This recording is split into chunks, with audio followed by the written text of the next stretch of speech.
Happening right now, the streets of Hillcrest are starting to fill up for one of San Diego's biggest events, the annual Pride Festival. Good evening, I'm Steve Atkinson. And I'm Kimberly Hunt. The festivities begin with the annual Spirit of Stonewall rally. It just started. 10 News reporter Rena Nakano is there live.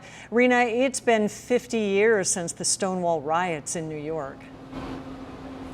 Yes, whether you lived through the 1969 Stonewall riots or read about them decades later in a textbook or online, many people here say it was a pivotal point in our history. And that is why this year the San Diego Pride's theme is Stonewall 50, a legacy of liberation.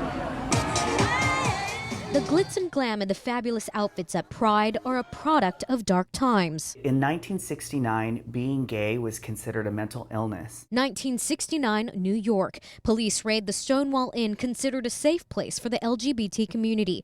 Veronica Zera remembers watching the violence on the news. When Stonewall happened, I was 12 years old, and I was just entering puberty. It was a turning point in her life because back then she was hiding. My name was Ronald. In fact, I have a really interesting story. I grew up being called Ronnie. Ronnie served in the Army for 2 decades and retired as a major. The next year, in 1999, Ronnie became Veronica. Were you invisible before you came out? Of course. Before I came out, I tried to be the person I thought my family and society thought I should be, instead of what was inside of my heart. 50 years later, San Diego Pride is honoring the rioters at Stonewall who stood up against police prejudice. The celebrations all weekend long are really going to reflect back and honor our Stonewall generation, talk about the legacy that we're all a part of, and what we need to do to recommit ourselves for the next generation. A big thank you for their courage that inspired future generations.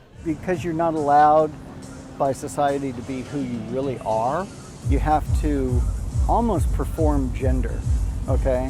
Whereas right now, I'm expressing my gender. And while a lot has progressed in the last 50 years, many people here say there's still a lot of work to be done. And that's why they say it is very important to keep that spirit of Stonewall alive. Reporting live in Hillcrest tonight, I'm Rena Nakano, 10 News. Rena, thank you. The 10 News team will be taking part in the annual Pride March tomorrow. We hope you can join us in person. If not, we still have you covered. We'll stream the whole thing live on 10news.com, the 10 News app, and your favorite streaming devices. Just tune in at 10 a.m.